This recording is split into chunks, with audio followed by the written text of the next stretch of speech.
Does BM have a place on the big stage, region lock, and weekend tournaments? We debate it all this time on our special episode of Inside the Scene. Hit it, Tara. It is hit.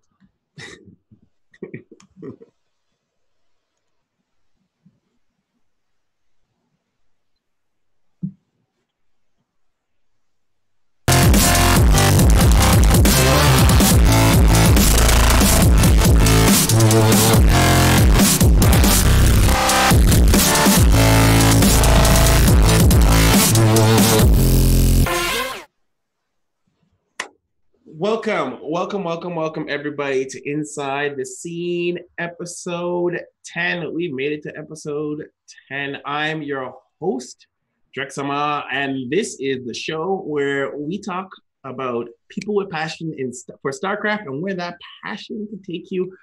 I'm here with the indomitable Endersword. What's up? Yo. How's it going? It is episode 10, but we also reset the numbers a couple times. Oh, absolutely. This is like episode like 60 of our shows to get like together or adventures. It's like episode 60. But we reset the number when we became Inside the Scene. So this is episode 10 of Inside the Scene. We changed the word, basically. And that resets the counter. Goes back to the beginning. Oh, it does.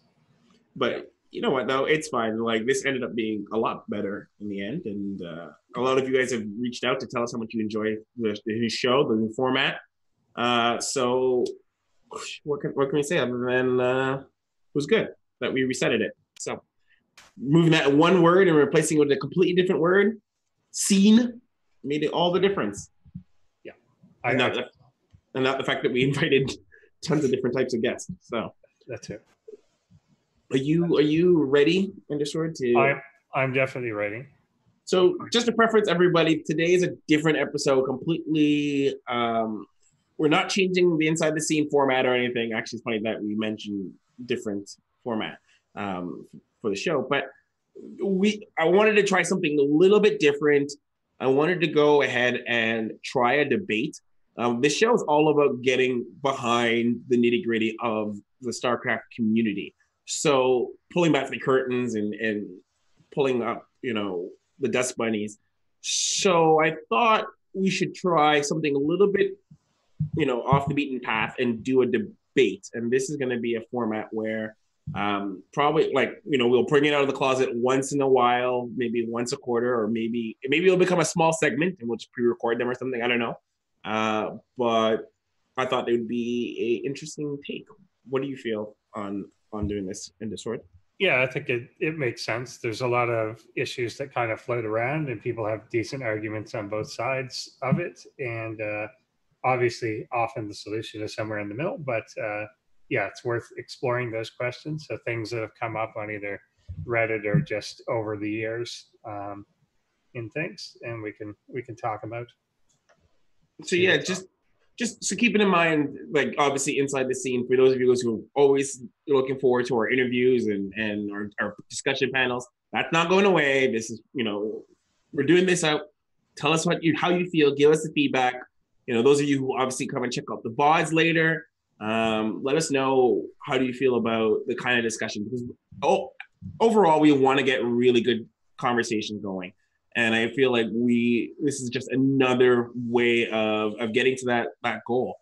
But before we even get into all that good stuff, let's get into the question of the day. You ready for the question of the day, Dave? I definitely am. What is your favorite brand of mouse? Obviously to use with StarCraft. Without. See, that's a good clarity, because I do have two different. I have a favorite. Knew it. Yeah, I have a favorite work mouse and I have a favorite StarCraft mouse. I'm actually curious what your work mouse is. My favorite work mouse is a Logitech G Series 1. I think it's 510 or something, I forget.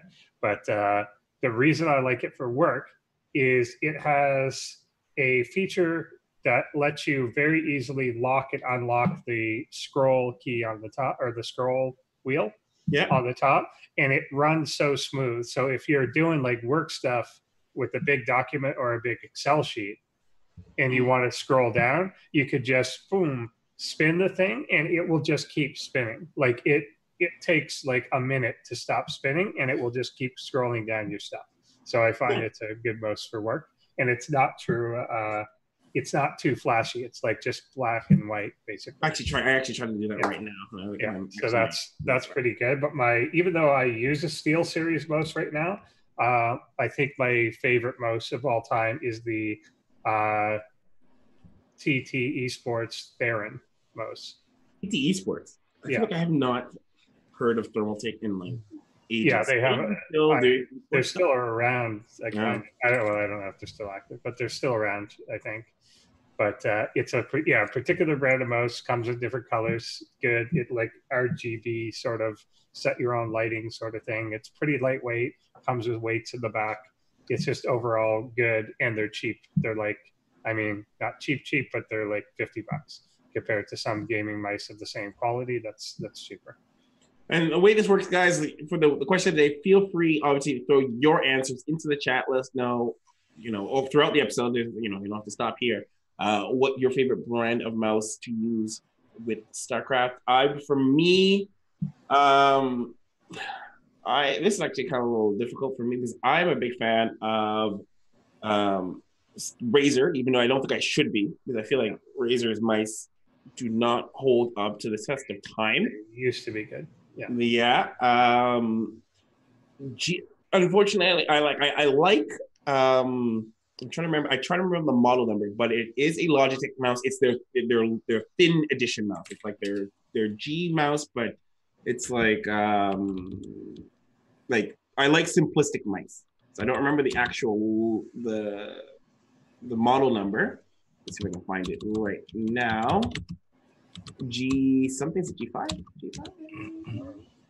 But it's a thin version. Oh, I think it is a G5. I think it's a G5. I hate mice that have a lot of things on it. Like I don't like a lot of buttons. I don't like a lot of, spins and stuff. Like just give me the scroll wheel and a very light mouse and take it down. I also keep my mouse on very high sensitivity. Most people, when they use my mouse, I also like the ones. Everything that I like has the toggleable, where you can set 2 levels and you switch between. Well, there's ones that let you switch between multiple, but at least ones like the one I'm using now, a Steel Series 1, has what they call basically a sniper button. So you hit it and it will drop your sensitivity to whatever. So I usually keep it at like 1,000. If you hit it, it drops it to 400. So like if I'm playing StarCraft, I'll leave it at like 1,000, 1,200. If I'm playing CS:GO, I'll drop it to 400. See, but you can do that with one click without going into your profile. Yeah, I don't know. I have Corsair mouse right now, and that's the one I use mainly because of proximity, the fact that it was given to me. But I don't like that. There's like this little button for it has a sniper button too. Sometimes I hit it by accident and it's like, oh. Yeah, if you screw it, but it depends where it is. It's got to be in a good location. It's like right where the thumb is. Yeah, that's kind of this one too. It's way up front. Yeah. This also has the useless feature of it has a little LED screen for no reason. Yeah, that you can put in whatever you want. You put in whatever pixels you want and it'll show up on the most lit up. Yeah, completely useless, but it's there. Yeah, that's weird. All right, let's jump into the first segments and get through this and jump into our debate. Let's hit up with a back in the day. Roll it, Tara.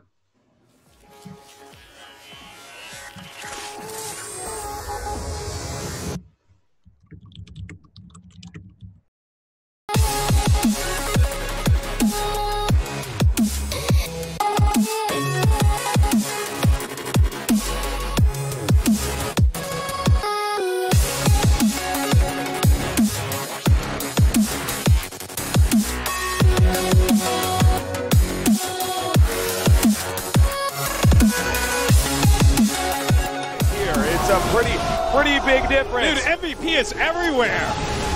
Forget about that Marine King guy. Look at this. Amazing play by MVP, crushing through this army. Crosby the Mule saying GTFO. and that makes Squirtle say GG. Damn. All right, well, he's going to move up here now. I don't know if MVP can stop this anymore. MVP did a really great job, but he lost a few of those units, those medevacs earlier, and that's it. GG. Is game ending. Right. I mean, does he have enough Archons to actually do that? You have to deal so much damage with Archons. I mean, the BCs have so much health. And he's just pushing, man. He's like, all right, let's do it. Oh, my God. Oh, my God. But no Archons. Where's his Archons? He needs to get those in there. He cut down the Archons before it was time. And the Void Rays come out. And Archon goes in. Another Archon goes in. Get in there. Oh, my God. What are we seeing? This is madness. Oh, my God. Is he actually going to kill this army? Oh, the BCs are all going down. I can't believe what I just saw. He seems to be frozen right now. And he's going for it, Tasis. He knows. He got the orbital. Here we go. Oh, Psystorm's going down everywhere. And MVP's army being shattered. He just has to hold up this one MVP attack over here. Can he do it? Could be close still. It's a lot of units, but it looks like with that That's too much for us. GG. Oh, we're going to God. game number 7. This is insane. Not actually over. This still could turn around. Now he's going to not be able to make the Zealot, but that's going to be more minerals to make buildings. And unfortunately, he is still mining. So Did he lose the? It's really That's it. GG. GG. MVP is did our it. 4-time Insane GSL game. champion. Oh my God. The most intense ending to a best of 7 I have ever seen. Squirtle, a crushing defeat. MVP pulling out the cheese in the last possible second. Remember the days when you could feedback a BC? We need that. I remember that. I miss those days. It would be fair now if the feedback only does half damage, then it actually wouldn't do that much damage to a BC. It could be actually kind of fun. I don't know. I'm in a like. How many mass BCs do we see these days? Like, it's like, Well, but we might soon. You know, with their moving gun units. I don't know. We saw them used at high levels. We saw them at GSL Super Tournament. I don't know. We'll They're see. out there. Okay, that's true. All right. But Something's got to catch the Tempest somehow. I hope we see mass Tempest just all over the place. That would make me happy. We might. Yeah, that would be an interesting one. They're so good at kiting, but it would be hard to stand and fight with them. That's what I mean. Like That's just their paper now. kiting Tempest. That's what I hope to see close. I haven't really played with them yet, but they seem like they have potential to do something. But yeah, there's our back in the day. But we are now going to do the StarCraft challenge just prior to the debating kicking off here. Check this out and see if you can guess who we're featuring.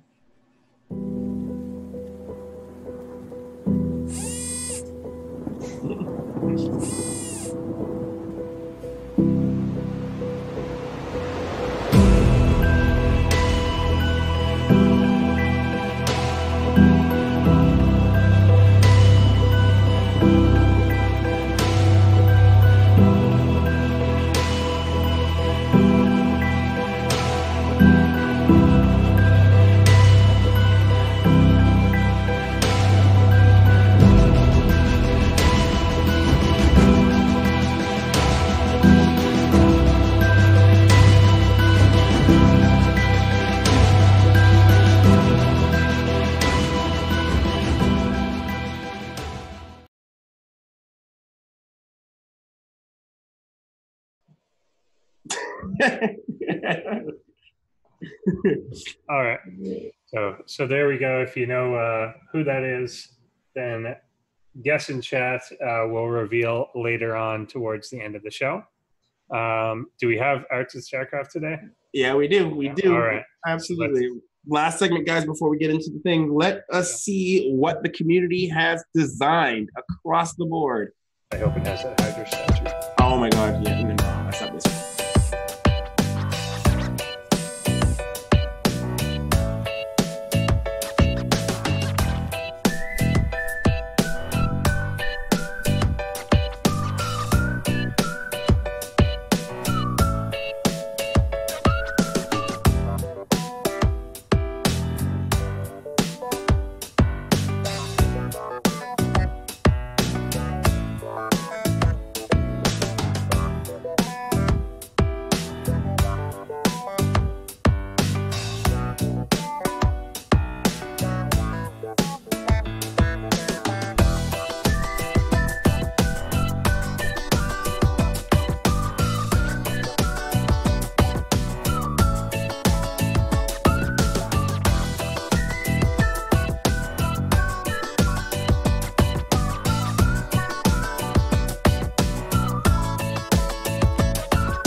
Yakasha. I like that. The Widow Mine, man. Yeah. I'm always a big fan of seeing all these artists and what they can do. I hope we're gonna do an episode one day where we bring some artists on and talk to them about the process of making StarCraft art.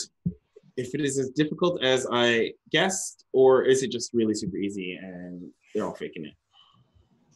It's probably about they're tracing it. For an Neptune hole.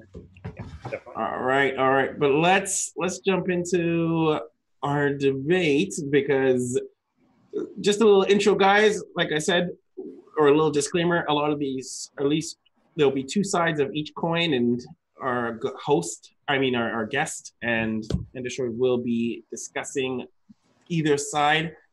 And the opinions do not reflect the views of... Yeah, we're essentially going to try and let our guest Penguin speak his actual mind with his real opinions, and I will simply try and take the other side of that, of whether or not I believe that. So I will be very disingenuous at times, but we'll try and still see if we can get to a valid discussion on it and whatever. All right. Well, you know what? Let me say disingenuous, because you're playing the lawyer. You're the lawyer. You're going to be like the Ally McBeal of StarCraft. I'm the Zelnaga advocate. What? All right, let's get into it. Let's introduce our guest from representing Storm, Stephen Mott, Penguin. Hello, how's it going, everybody? Thank you so much for joining us on the show and being a part of this special edition. Yeah, no problem. Our little trial program. Yep. Are you ready? Are you ready to do... I'm so ready. Are you ready, Endersword?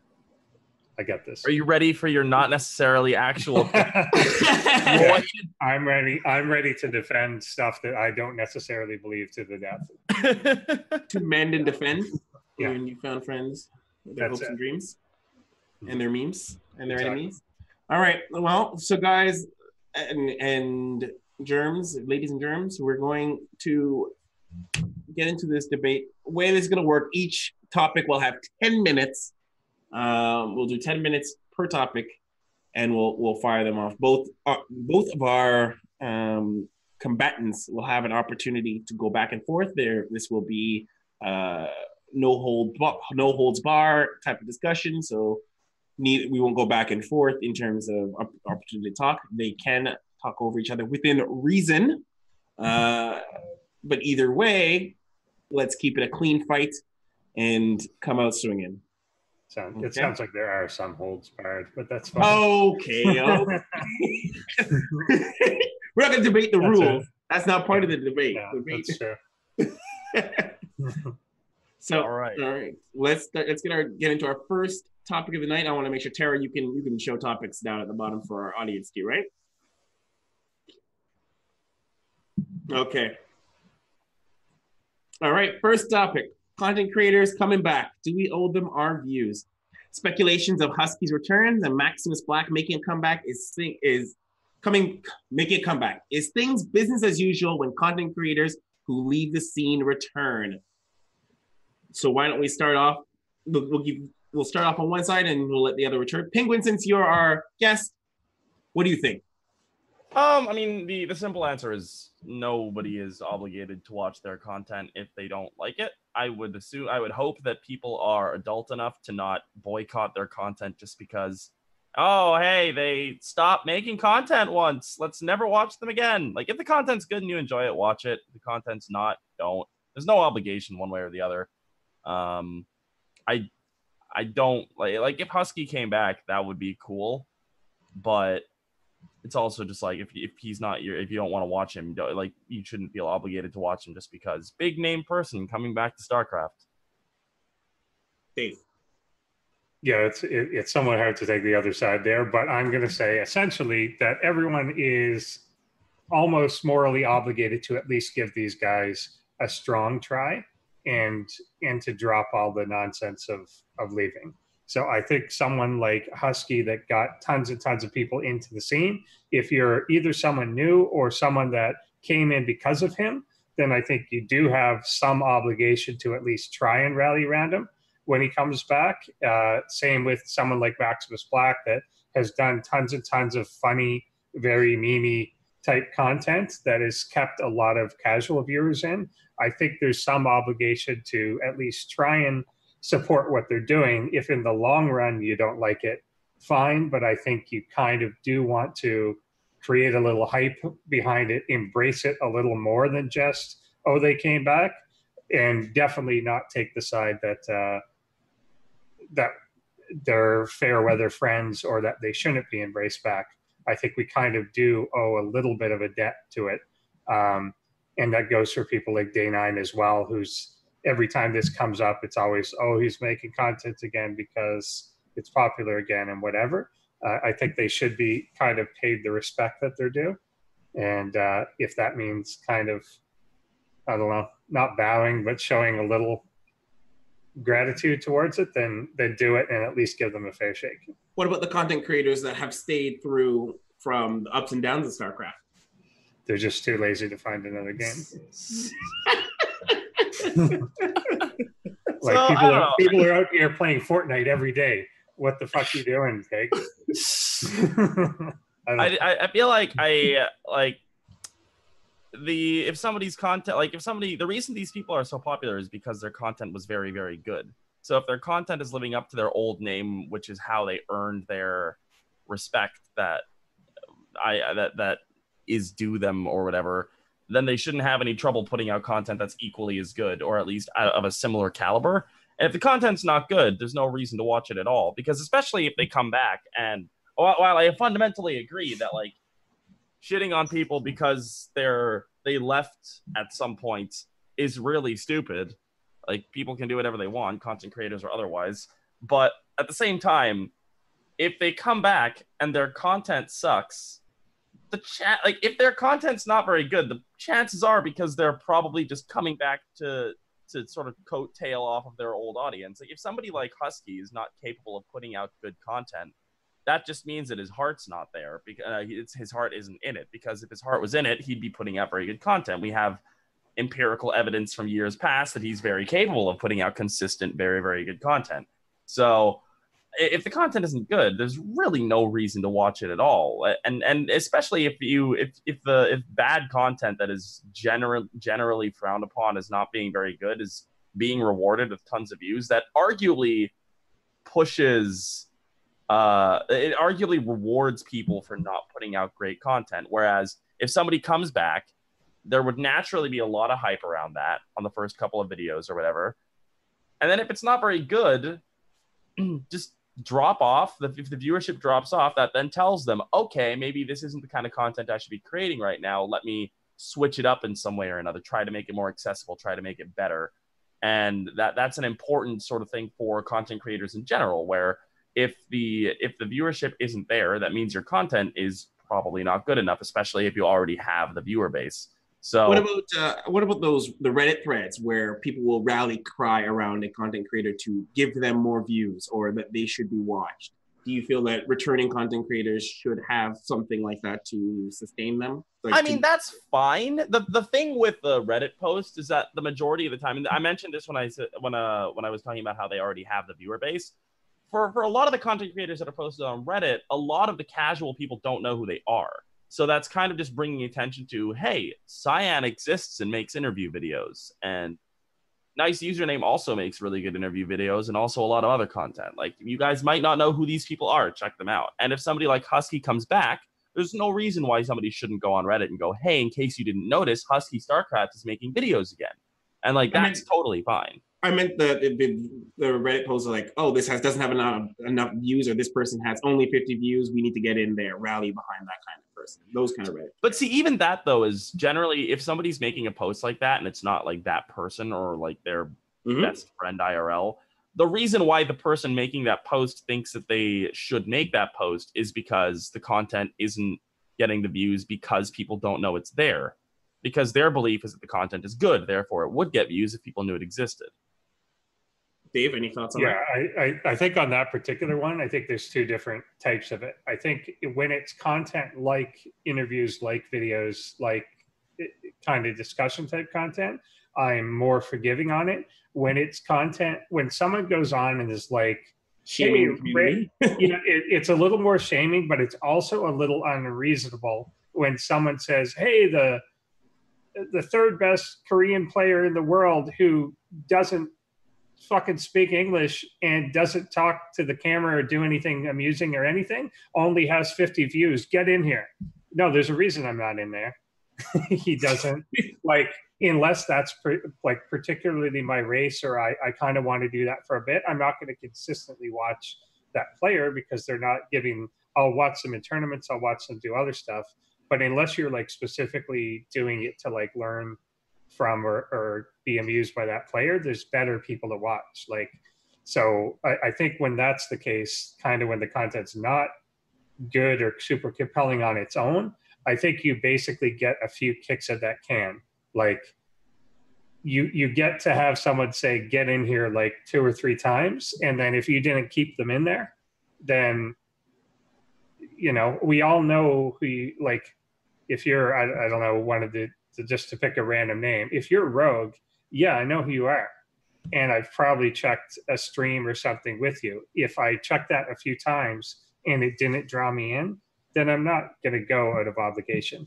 And I think that's universally true if like interviews and stuff are not your cup of tea too. I actually want to extend, sorry to interrupt, I just want to extend the content creators to also streaming of players who've returned as well, just to I just want to make sure content is expanded to that criteria.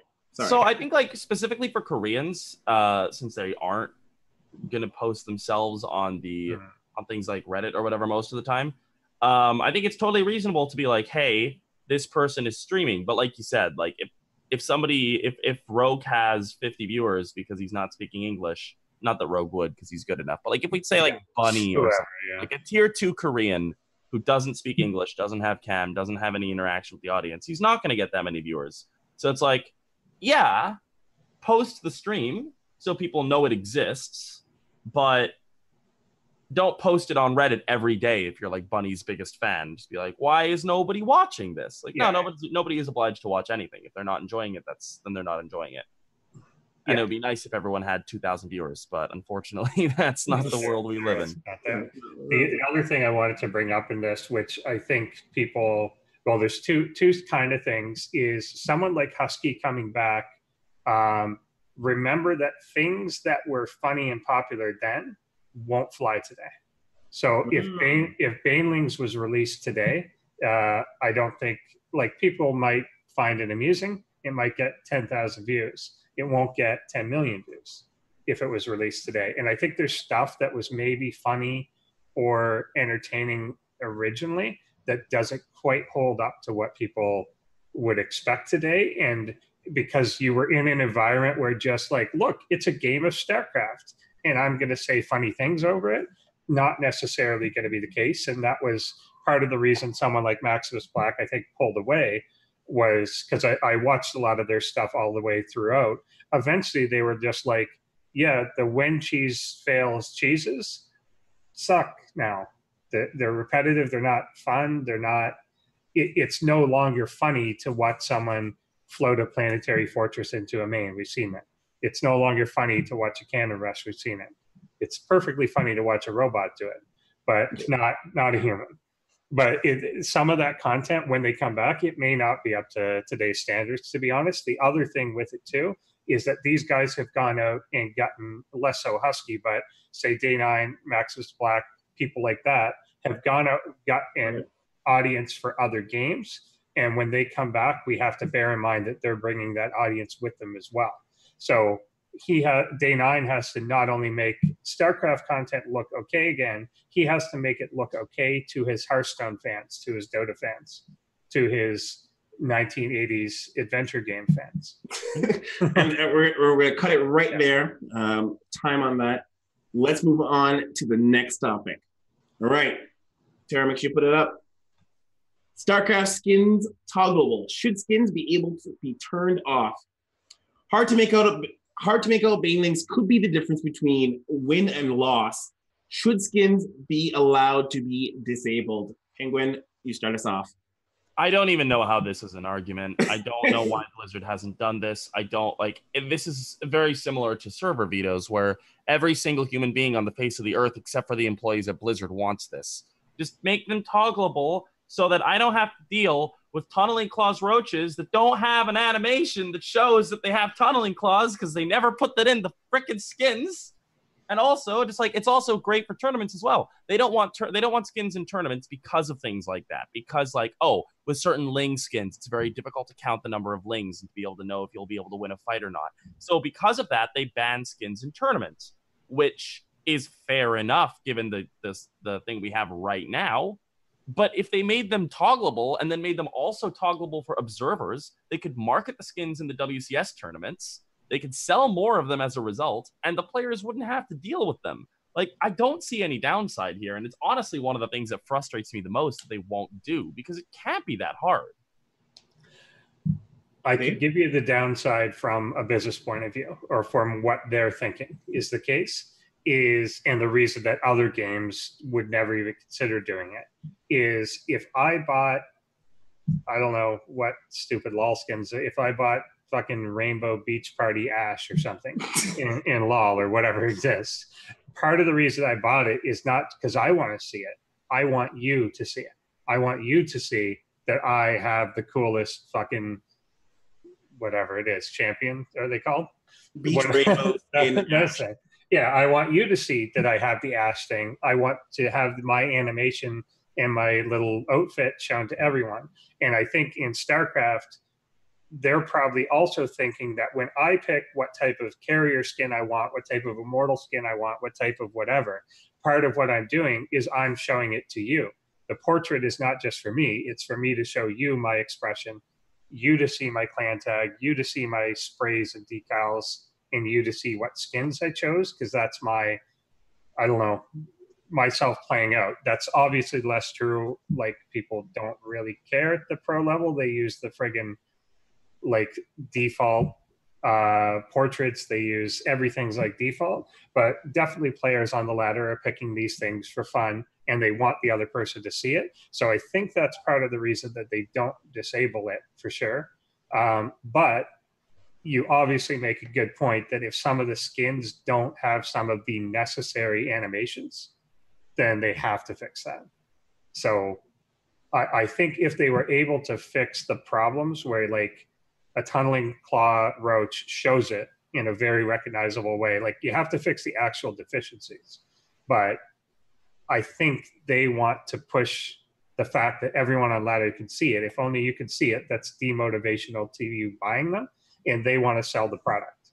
And I think that's fair enough. But then on that point, then we bring back the tournament thing where if they add a toggle system in custom games at the very least, then we do have the ability to market the skins in the tournaments. And we do have the ability to have fair tournament games where the players don't see the skins and the audience does. So that, and for example, they could even do it to market skins that the player doesn't have. So, oh, there's a new war chest out. Let's put on the new war chest skins. The players aren't going to see them, but the audience will.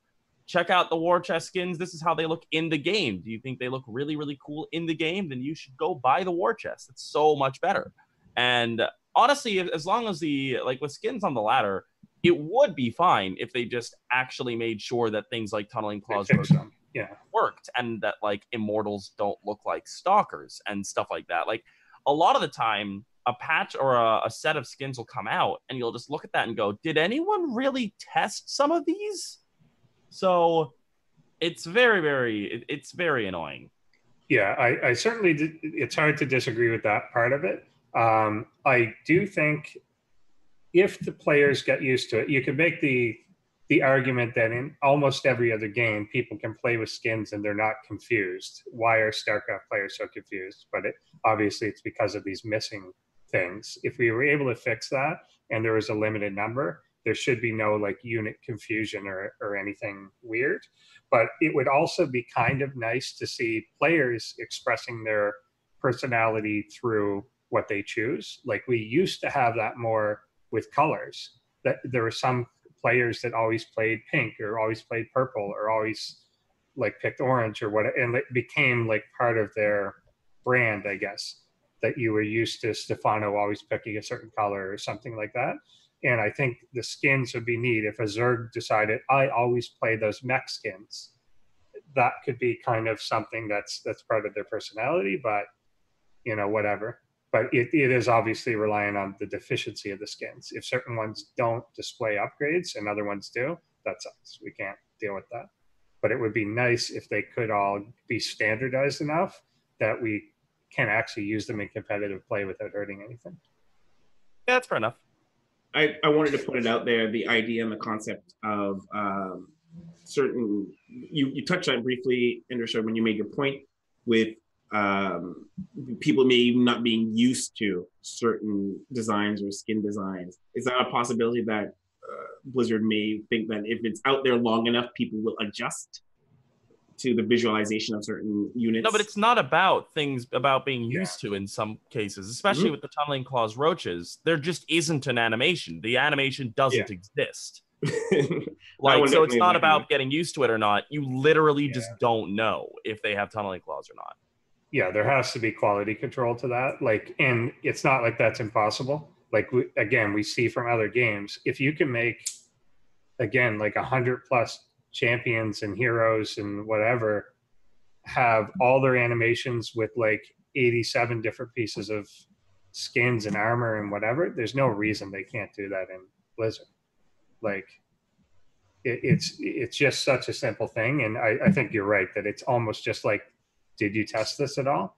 Or did you design them all in isolation and not think about but it should clearly be the case that when you have a palette to design a roach, you have to check these boxes off. Roach normal, roach with tunneling claws.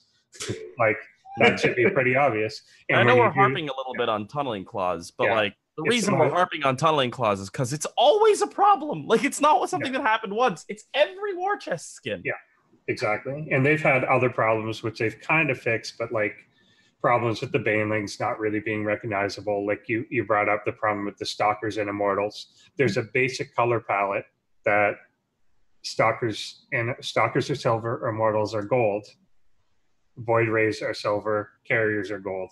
You have to keep the basic color palette. It may be not even the same color, but the dual nature of it, they have to contrast each other.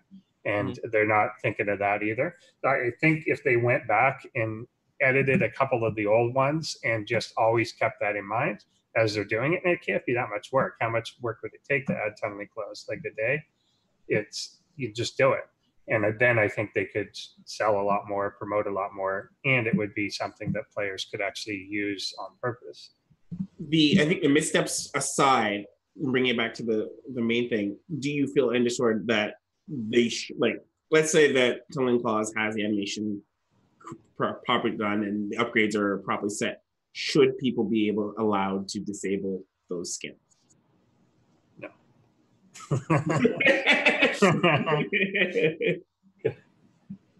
I think if they work properly, if they confine to certain rules, someone else bring me up in chat that some of the skins are actually bigger than normal, that shouldn't be really allowed either. It should be within a box that's allowed, and you should not deviate from that box. It should have obviously the same form factor, the same basic things to it. But if you check all those boxes off, then I understand why they don't let you disable it, because part of it too, we've even met people and we know people that would do this. If I just kind of don't like skins, and a lot of people in these games too just get a stick up their ass and they're like, I don't like anything different. And then they would just, you know what I'm talking about. But they would just turn it all off on day one, and they would literally then never see a skin. And so they would never buy it. Whereas they may not like some of them, but they're going to see one day and they're like, actually, that one's pretty cool. And then they would buy that one. So I totally get it from a business point of view why they don't want you to ever be able to turn it off. Anything to add, Penguin, before we move on to our next topic? Not really. All right. Topic number 3. Tara, reset our timer. Weekend tournaments versus preparation tournaments. GSL style versus IEM style. Which is better for players, audience, and the community? Why don't we mix this up Dave, why don't you start us off? All right. So since I think Penguin obviously will take a more nuanced position, but I kind of think that right off the bat, preparation tournaments, one, they go back to more of what the history of StarCraft Brood War was, that everything is like all generally a long prepared thing. I think you get better games when they're a long prepared thing for your specific opponent. I think you get a higher caliber out of it. It's what the Korean audience seems to like.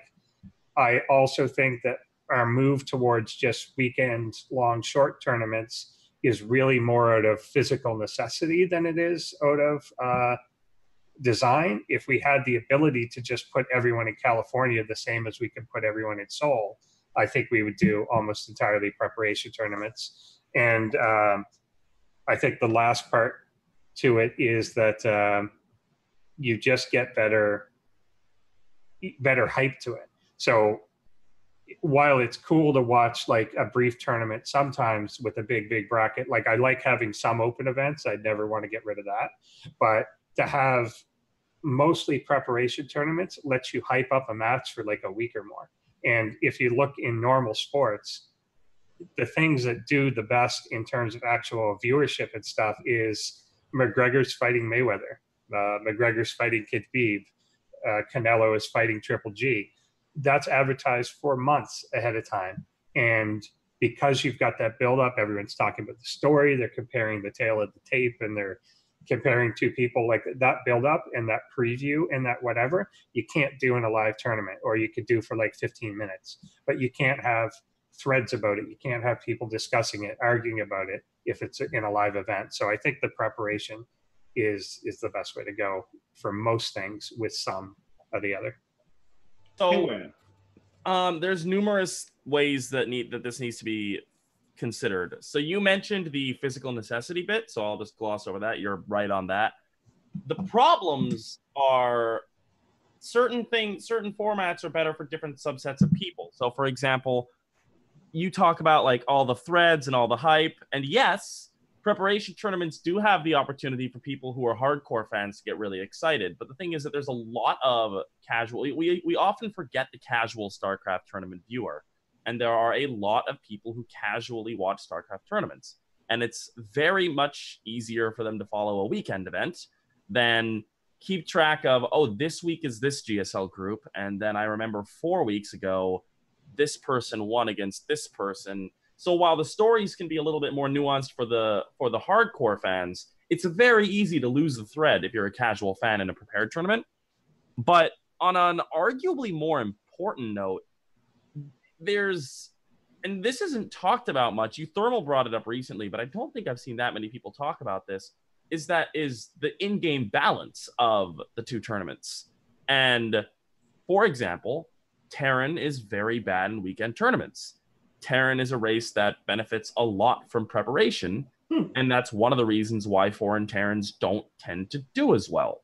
And on the same token, Zerg is terrible at preparation tournaments, because if your opponent has time to really sort of suss out all of the potential options, you can't really catch him blindsided or anything, and that's a fundamental reason why Zerg hasn't won GSL in almost 4 years. Life is the last person who won GSL. And so I think that if we could get past the difficulties, like the physical location difficulties, it would be great to just sort of have a mixture of the two, right? Have some weekend tournaments, have some preparation tournaments, but you can't go too overboard on the preparation tournaments, even just from a fan perspective, because it's very easy to get disenfranchised with the tournament itself. If every time you watch the tournament, you're a casual viewer that needs to go to Wikipedia, needs to check the other groups, and needs to make sure you remember what happened a month and a half ago. So while it's very, very good to have preparation tournaments, and I think it's great that GSL is one, they should definitely mix that up. And Ravi is asking if Rogue was the last person to win a GSL. No, Rogue has not won a GSL. He won a GSL Super Tournament. He's never won a GSL. Life was the last person to win a GSL in March of 2015. I think that's actually really fascinating too. I don't think I've ever heard the actual balance version of this ever. That's really an interesting point. Yeah, that part does make sense. Again, Zerg being almost typically reactive means the other side could prepare and they have to respond.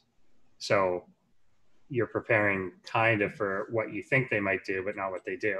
And you can't really lead the way necessarily. Yeah, and I think a nice sort of middle ground is the way that BlizzCon is done, right? They have time to prepare for the tournament, but it's a 2-week tournament. So I feel like that is, you can't really do that for other tournaments because there are more people. It's hard to orchestrate that in such a short period of time. But I think like the 2-week period is a pretty good amount of sort of a pretty well balanced from the in-game race perspective, which is why we've seen multiple Protosses win, multiple Zergs win. We've seen a Terran win. So I think it's definitely something that's a little bit difficult to make work for everyone. But Kale Raven says Terrans have won weekend tournaments though. Yes, but so the reason why Zerg is better in weekend tournaments overall is because Zerg benefits from volatility, and the weekend tournaments are more volatile. However, volatility just because of the way it is sometimes going to go the other way. It's sometimes going to go towards Protoss and Terran. I think Protoss is probably the race that's like in the middle on both types of tournaments. I guess it really depends on your the way you play. Like somebody like Haas benefits massively from a weekend tournament, whereas somebody like Classic benefits from a preparation tournament. But yeah, it's there is definitely a disadvantage to Terran players in weekend tournaments. I want to point out a question. I know you mentioned Haas and Classic's idea. Is it possible it's less race specific and more the player style specific for that balanced discussion? I mean, yes and no. It is definitely style specific, but you're pushed into certain styles for the race you play. So yeah, you can do creative stuff, but for example, Zerg is very streamlined right now. It's Ling Hydra Bane in most of the macro games. You've got some cheeses that you can pull out, and it's rushing up to Broodlords in both matchups for the most part. So it's very, very streamlined. So there's not that much that you can do without putting yourself at a pretty solid disadvantage. But overall, for example, Zerg benefits, I think, from the weekend tournaments. This is definitely something that hasn't really been discussed very much. So I can't say that I'm 100% sure on this, but if I had to assume, I would say that Zerg benefits from the weekend tournaments because the responses, specifically in ZVP, the responses to all-ins are all very streamlined. It's pretty much get 41-ish workers and then execute your defensive micro. So being unprepared doesn't really have as big of an impact as, say, if you're a Terran player and you're hit with a build you've never seen before. Every all-in that Terran plays against, for the most part, has a very specific counter that they have to go for. So if you're not prepared, you're just going to die. On the idea of the preparation side, I want to put on an inquiry and feeler. Is it possible that with preparation tournaments, there's a possibility of seeing off-meta strategies because they're specifically targeted at the weakness of a player as opposed to anything else because they know that player because they've studied so hard? Is that something I think that is what we get quite specifically when you get like a Korean that's really prepared for an opponent. Like even if they are going to do something cheesy, they've watched 80 of your games on that map and they saw the way that you scout it with your Overlord. Yep. They saw, like, they know exactly where to put something. They know exactly the timing that you're going to discover it. They know. So there's a benefit to that. I also think with the racial thing, I do get it certainly makes sense to me that Zerg does better in weekend and whatever. The other thing, though, that I think tips it to look worse than it is all the good Terrans are Korean who play prepared tournaments, and all the good Zergs are European who play. Like there's a bit of a that is partially true, but you have very, very good Terran players like Special and like Thermal playing in the WCS. Yeah. So somebody like Special is not. Yeah. So someone like Special, like a laser, right? Yeah. Yeah, I think so. But it's just sheer quantity wise. Like in the past, like 4 years, I think there are like 3-4 Terrans that can win a tournament. And yeah, sure. and there's been like 12 Zergs that come in. But even just to sort of piggyback on what you were saying before, with the things like seeing the scout patterns, that's one of the reasons why proxies are so prevalent in GSL. If you're playing versus, like, you have limited scouting options unless you want to throw like 3 workers around to scout literally everywhere. And if you're Maru and you have like a week to prepare, you sit down, you get your coffee, load up like 45 VODs of whoever you're playing against, and you go, okay, they never scout this location. They never scout this location. They will not scout my proxy. And then you win the game because proxies are pretty good if they're not scouted. And then that's something that specifically Terran has the biggest advantage in right now in this current meta. But just like things like that are definitely a thing that we see in those preparation tournaments. But when we see it sometimes with Zerg, for example, like we'll see Bly do stuff like that occasionally, but it's so much riskier to do as Zerg. Whereas like so let's say you're playing a PVT or a ZVT. You have 2 overlords to scout for like 7 different proxy locations. So what you'll do is you'll cover maybe 3 or 4 of them, and you'll go for the most common ones. And maybe you try to go for a change up and you change your overlord position in your actual game, but you don't know where he's going to put the Raxes. So you have no guarantee that you're actually going to scout them. All right. So that's time on this topic. I actually hate to do it on that one because this one was really good. I like that one. Let's head into our next topic. Region locking, WCS 2019, release the lock. Foreigners are looking healthier than ever. Is it time for Blizzard to drop the region lock? Penguin, start us off. Yes and no. I think the biggest flaw in the foreigners are looking very healthy argument is, yes, there are a solid dozen or so foreigners that can regularly compete with Koreans, maybe a few more. But if you unlock the tournaments, you completely stifle growth and new talent. You completely exclude the tier 2, tier 3 players from getting any realistic, like any reasonable amount of prize money, which is a bit of a problem. That being said, what I would like, and what I've been saying for a few months, what I would really like to see next year is the slow disassembling of the region lock. So rather than actually changing the region lock next year, add a couple of smaller IM Katowice style tournaments where, I don't know, $50,000, $100,000 prize pools instead of $450,000.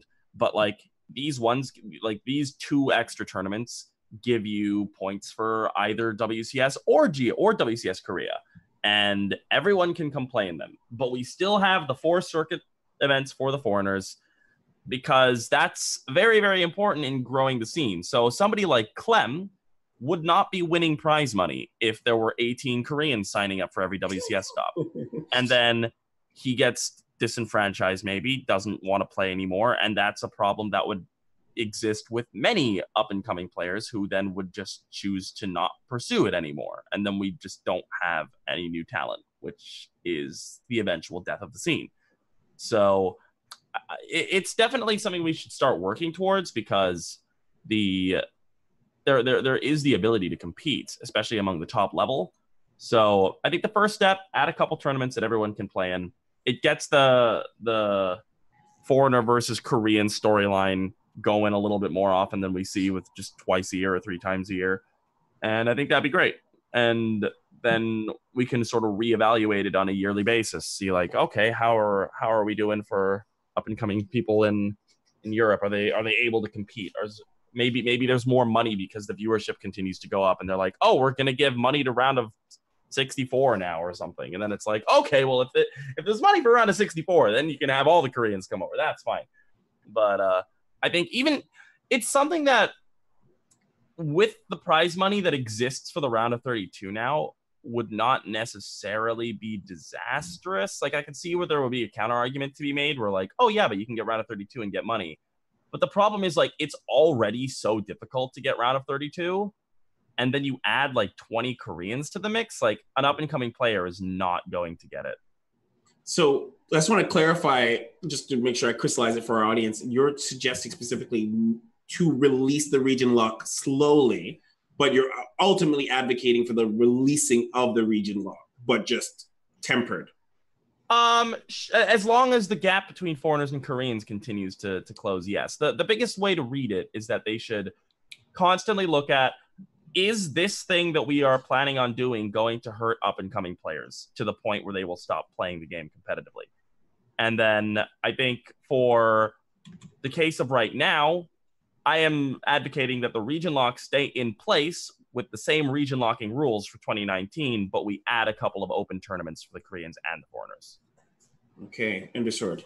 So here, I'm not going to advocate for like a full unlocking. I think it makes sense both just physically, like logistically, like you can't have people travel around like crazy and still doing GSL as a prep tournament.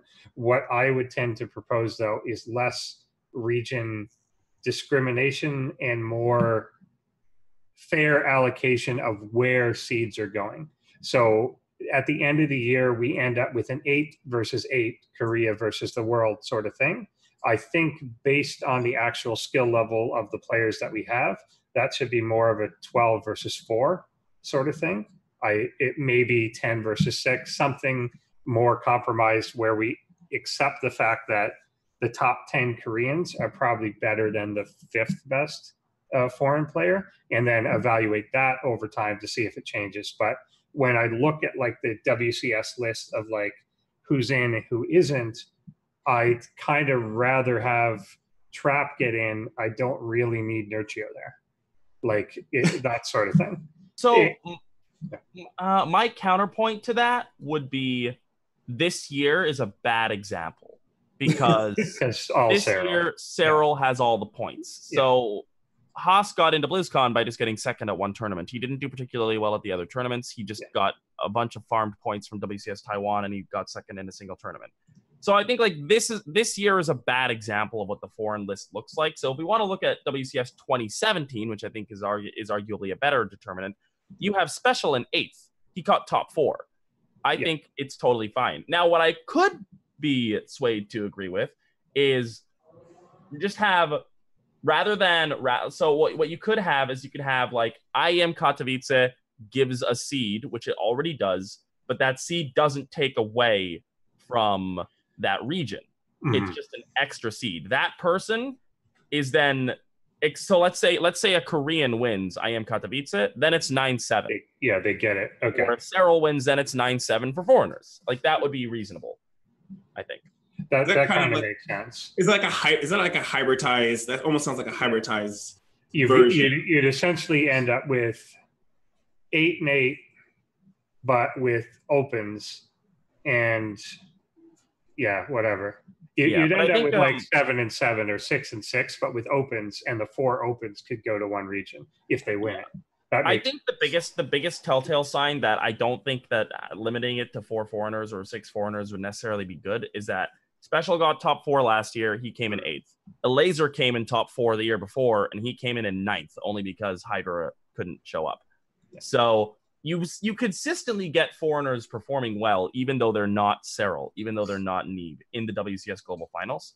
And I think it's totally reasonable to consider allocating an extra seed to Korea if they were to win IEM Katowice or something like that. But of course, for that to be fair, it would then have to go the other way as well. So if Cyril won, all of a sudden we're stuck with a 9th foreigner instead of a Korean. So it's an interesting question.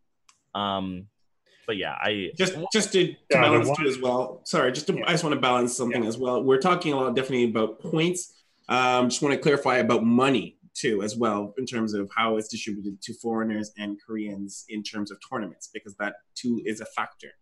So I think there needs to again be that, and there is to some extent, but it would be nice to maybe ramp it up a little more. But there needs to be some acknowledgement, obviously, that GSL is harder than some of these. So the top prizes should be bigger, and they are to some extent. You can argue whether they're high enough, given the difference, but they're definitely, that has to be maintained. If you're going to lock them out. The other thing about it, which I know some Koreans are more upset about, is we're locked out of your region. You're not locked out of ours. So that's very valid. That your point about more money in the GSL would make that other point essentially moot, right? you say to the Koreans, we're going to give you more money, but it's going to be open. And I think they're okay with that. Yeah, I think so. If you add $20,000-$30,000 to each GSL prize pool, I think all of a sudden that's fine. I think going back to my original point about fostering talent, though, I think the biggest downfall of the Korean scene right now is that they eliminated Code A. So you don't have up-and-coming Koreans doing well. You just don't. And, like, they exist. There are not very many of them, but they exist. So, like, a year and a half ago, Root was like, all right, we're going to pick up Dandy. Who is Dandy? Dandy has done nothing. It's been a year. He has never qualified, and he's a decent player. He's an up-and-coming player. He could probably make Code A, like, every season. And there are a couple other people like that in the Korean scene where it's like, if you have Code A, first of all, that gives more money to Korea if they don't take it out of the GSL fund, out of the GSL, like, Code S fund. Yeah. Secondly, it motivates people who are doing well on the ladder to actually go play. And, like, when I was in Korea, there were a lot of low GM Koreans who showed up. And they're like, yeah, maybe we can make Code A. That'd be awesome.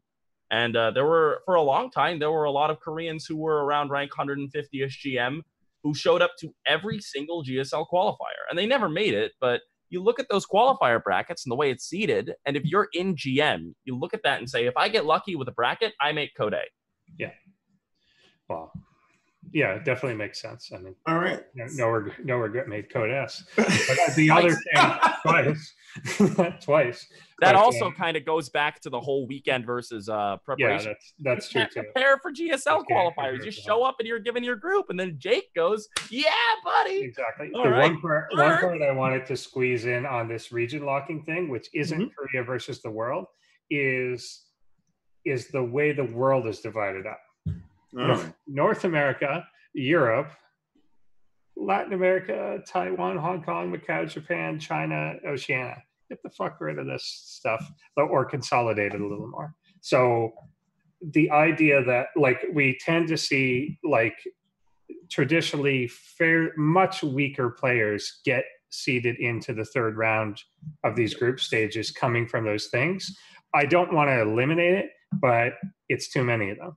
So I'm just going to close this out quickly by saying that Ruby had a great video that he put together about a month ago that sort of outlined his proposal for the way WCS Challenger would work, and it would integrate all of the regions together, which would be the most fair way to deal with it. All the regions, including Korea, or all the other regions?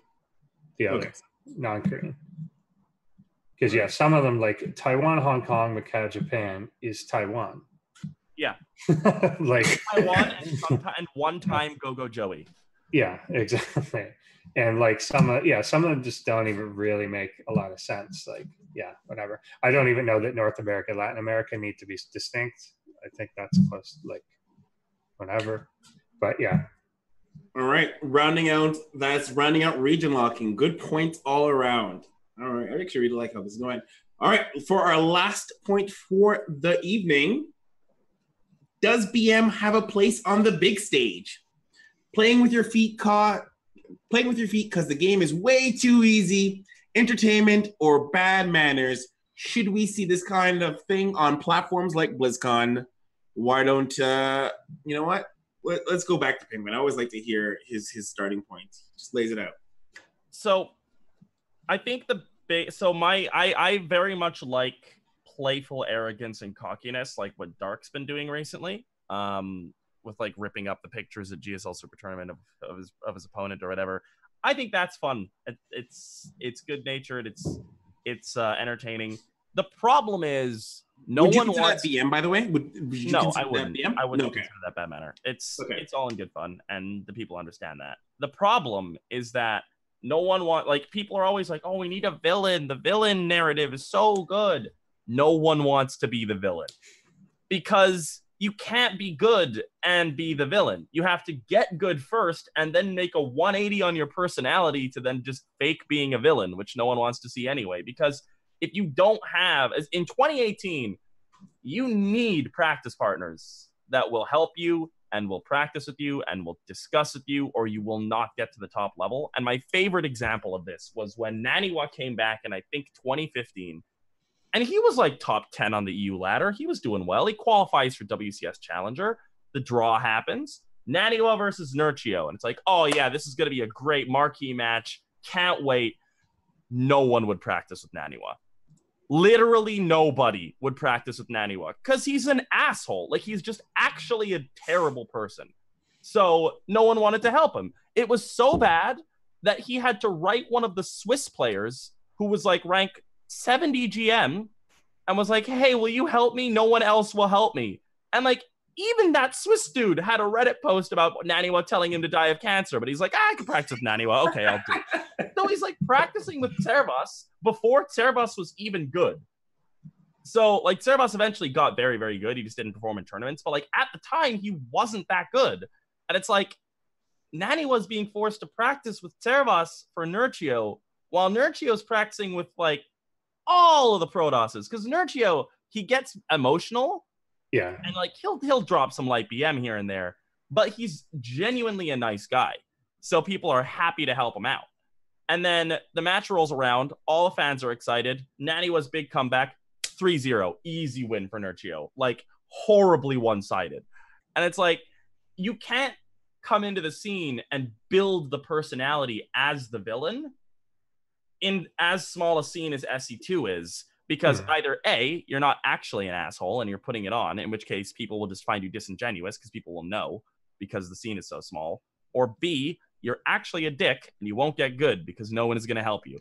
So I really think that the storylines of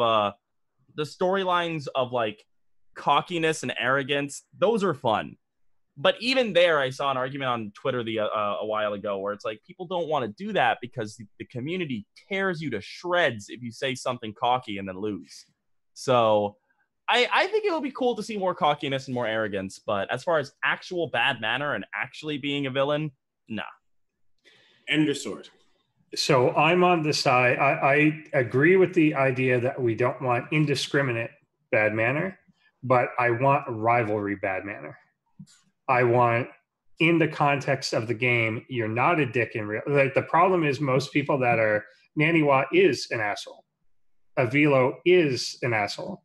Like these people just are assholes when you meet them. They're like they just are. But I want something that, in the context of it, is playing a role, also targeted to like a specific rivalry that you always face or a specific situation or something. So are we talking about BM in the entertainment perspective? Let's say, for example, Larva, who is an entertainer by trade, BMing his opponent. Is that something like if he was to be on BlizzCon? I think Larva's one also maybe falls in Penguin's. It's borderline, but it probably falls in Penguin's bracket of it's arrogant to do that. I think that's totally fine. I don't think anyone should have a problem with flexing on it, but to be BM, like if we think Idra went overboard with too many people, but a lot of people loved his rivalries with Hawk, with Cruncher, with like it set up that weeks ahead of time, you know, that these two guys might play each other and they dislike each other and they've called each other out and whatever. I think, again, if you're in maybe a prepared tournament type setting, or if two players are known to have a bit of a rivalry, then even if it's more of, it doesn't have to be a completely I hate you rivalry, but you know who your biggest opponents are. It would be cool if either of them had any semblance of a personality, if Sarah and Neeb were like competing over something, like if they, I know they're both, well, the problem is they're both very nice, like that's it.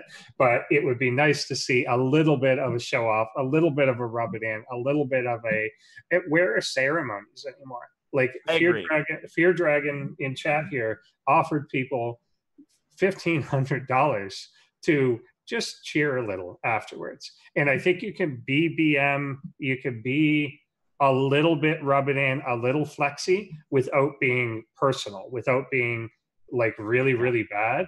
And I think because nobody wants, I don't want the type it out BM of like, you suck, go kill yourself.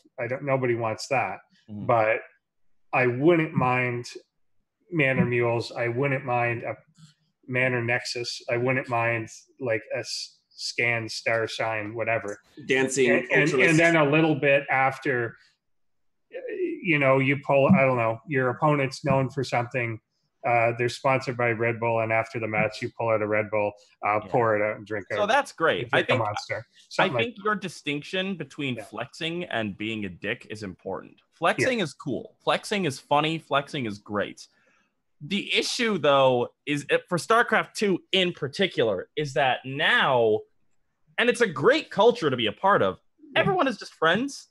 So, like, the way that people look at it, and the reason why they don't do it a lot of the time is that, like, let's say your friend, like, let's say I'm playing in a tournament against Drekken, and you are Drekken's buddy, and I embarrass him on stream in front of tens of thousands of people by just flexing hard.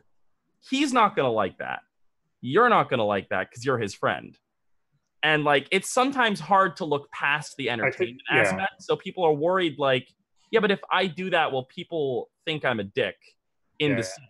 Will my friends then be like, what are you doing? Like, you wouldn't like it if that, like, you wouldn't like it if he did it to you. So I think but overall, I think that there should absolutely be more flexing. It would be great for the community, and it would be great. So I think, like, initially it might be a little awkward, but, like, once people sort of understand, once it gets more ingrained into the culture, then it's more just like, okay, it's all in good fun. I think there's lines to walk, and there are cultures, like there are comparative cultures where it's totally fun. Like Smash Brothers, what they do, I think is perfect.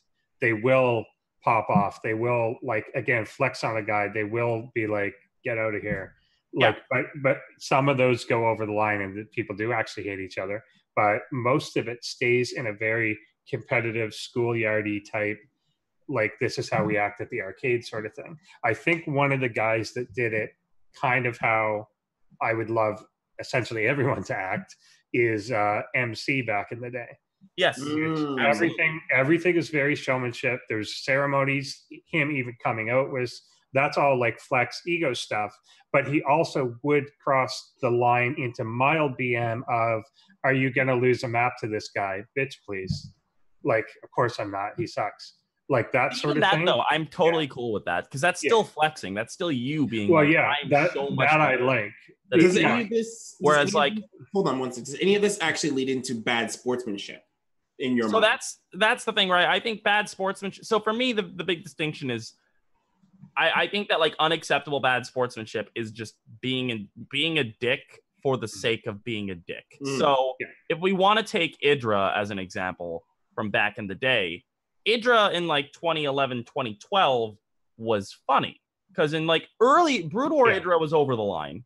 Then he dialed it back. He toned it down.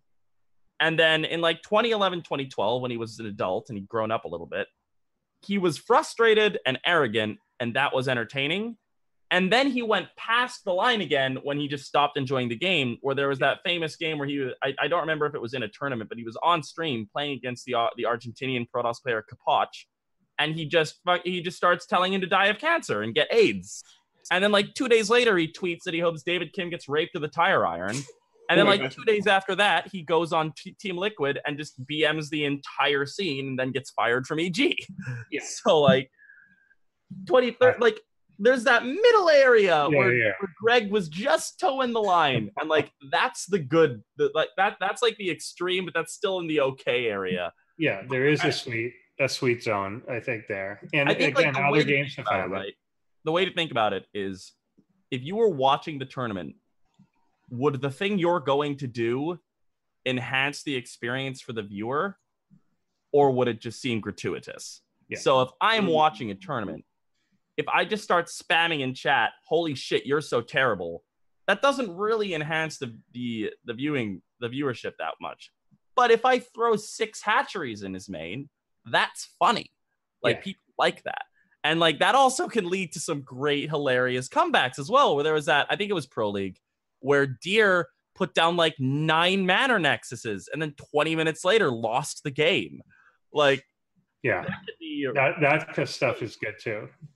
I just want to, I know we're getting close to a closing point, but before that, I want to put this item out here. We've done a lot of sort of positive BM, so like putting down Manor Mules, putting down Manor Nexuses and Hatcheries. What are the negative ones that do get remembered? So, for example, Nanny Noir leaving right away from his game off of the stage, or Greg or Idra quitting after, quitting too soon or after finding out it's a Haluk army and just no GG. Those kind of stuff that do get talked about a lot in the community. They do make headlines. They do make great discussion points for people. But it's like, did you see that? Is there room for that? Yeah, that's fine. Well, not walking off the stage. Not the Nanny one. I think there's a reason that his career was over after that. You can't lose to a proxy in game 1 of a best of 5 and then just leave. You're breaching contract by doing that. So, but like not GGing, that's fine. That's fine. It makes you look like a bit of a bitch, but it's acceptable.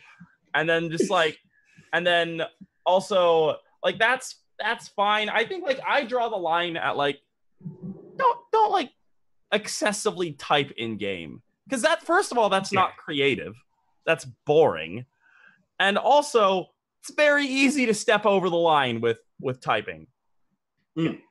I very much agree. I think if you're gonna say something in game that you cannot spell out in pylons, then you weren't that far ahead. So if you want to type easy, don't type easy. Fucking spell it. I think there's also a distinction here that we should make, because I think it came up like on the Pylon show yesterday too. There's a huge difference between BMing or rubbing it in as the winning player and BMing as the losing player. If you run off the stage BMing like you cheated and these soundproof booths suck and they knew that you like whatever Nanny Watt type stuff that he does. And that's like the Avilo thing too. If he wins a game, he's perfectly pleasant. It's when he loses that he BMs. I think the BM should be like rivalry BM.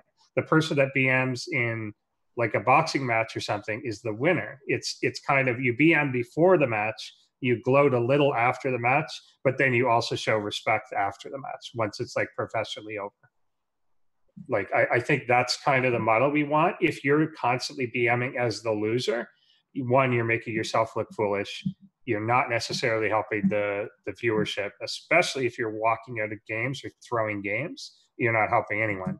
But when it's like Huck and Idra with the hallucination or whatever, that's just funny and people like that. Like, that was a great moment, I think. I think the other thing as well is like, because I mentioned that I think that in general typing is a bad idea.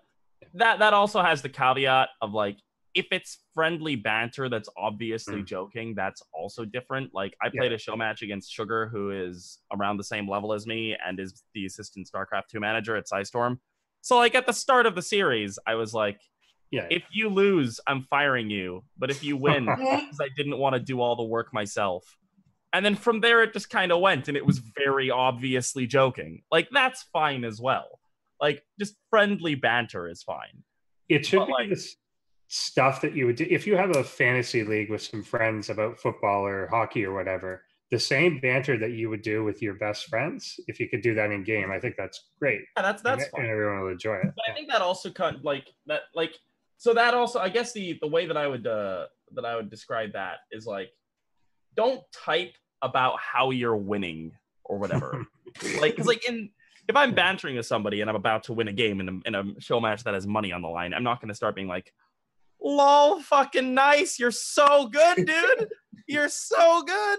But like, if he screws up his Reaper control 2 minutes in the game and loses his Reaper to slow lings, I might go, nice, or good job, something like that, where it's like a little bit grating, but it's not like being an absolute douche about it. All right, so to round up this quick discussion and to end this, I'm going to ask you guys this one question. I want you to just give a yes or no. So Larva, breaking all rules and convention, Larva is on BlizzCon Grand Finals. He's playing against Cyril, and he's winning, and he starts playing with his feet. Should be allowed, yes, totally. No? Absolutely. Yep. Yeah. All right, end of sword? Absolutely, yes. If he can limit that, then he deserves it. I'm wondering how you got to BlizzCon, but yes.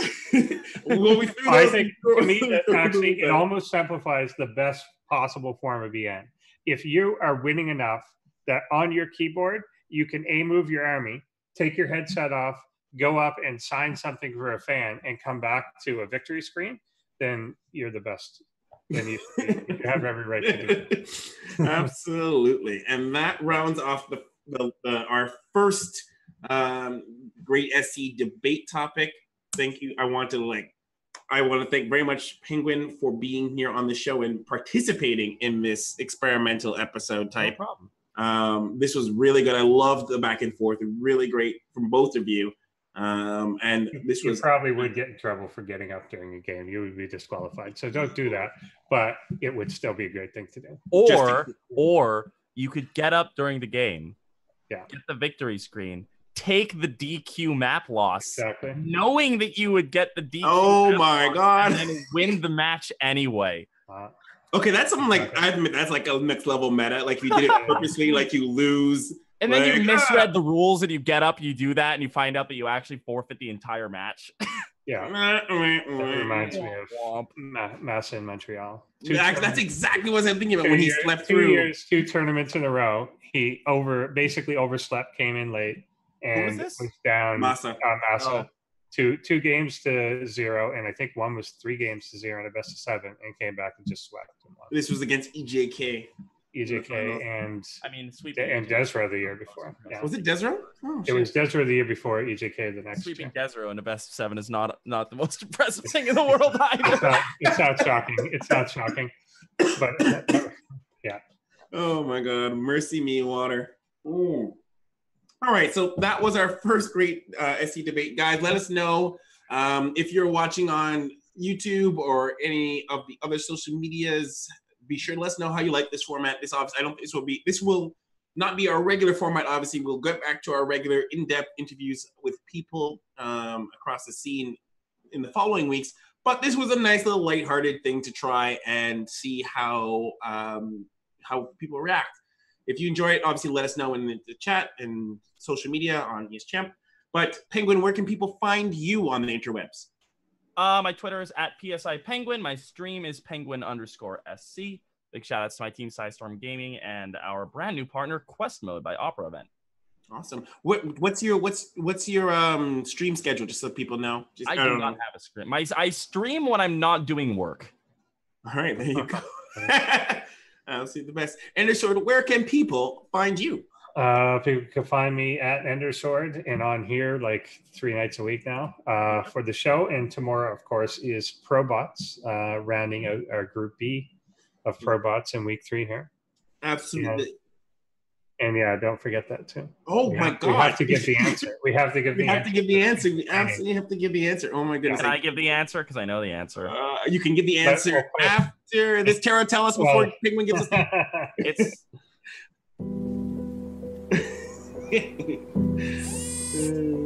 Wait.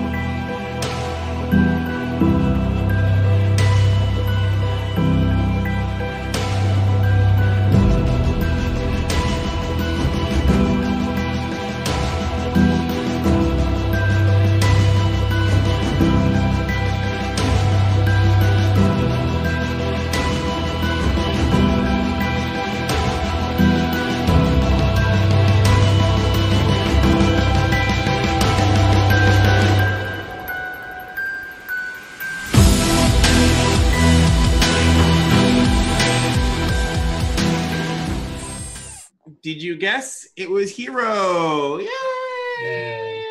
I love Hero. He's so nice. Liquid Hero, not CJ Hero. CJ. No, that was CJ Hero though. Was it? Yeah, it was CJ Hero. Sorry. We have on. Wow. We have on our notes. That's why I was saying it says Liquid Hero in my notes. StarCraft Jeopardy. No! Ruined. That's why you're the Jeopardy champion and I am just a lowly host. Right. Yeah. I have a funny hero story if we want to go for it. Yeah, give it to us. On that. So we were at IM Taipei in 2015, and it was a really hard tournament. Open bracket was like all Koreans and Snoot. And Hero shows up and he loses in the first day. It's a 4-day tournament. He loses in the open bracket, and we go to get Chinese food afterwards. We're all walking together in a group, and like Hero, who I don't know very well, just like is jumping through the whole group of like the whole crowd of StarCraft people. And he like gets to me and like jumps on my shoulders and goes, I'm free. I can tourist. It's because he lost? Is that why he was okay? He was out of the tournament. He was out of the tournament. Okay. Yeah. Rip. I love Hero. I love him. No.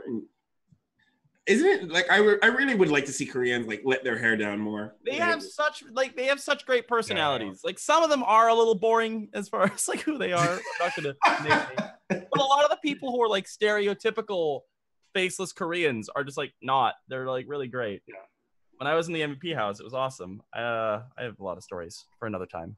We will make an episode of which you can be and dedicate. We should have you no regret or something. Oh yes, we should do foreigners in Korea. Yeah. We should totally do an episode on foreigners in Korea.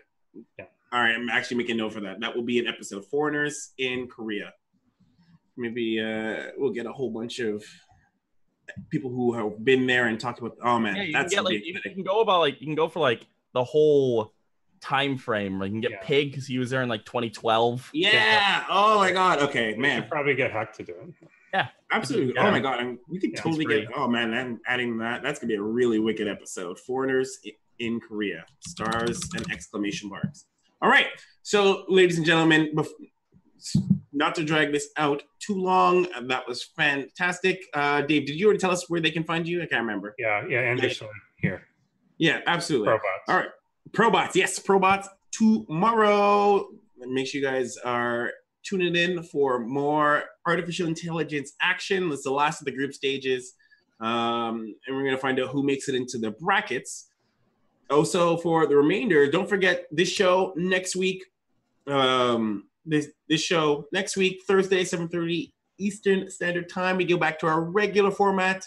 And don't forget to follow me. Well, really, you're following ESChamp because I usually tweet between it at ESChamp on everything except Instagram because ESChamp has figured out that he will squat on this channel. And he hasn't even made an offer, too. He hasn't told me if he'll sell it or not. He just doesn't post. So I forever will be ESChamp GG unless I actually find the real ESChamp. All right. Other than that, all right, guys, follow us if you like us. Subscribe if you love us. We'll see you next time.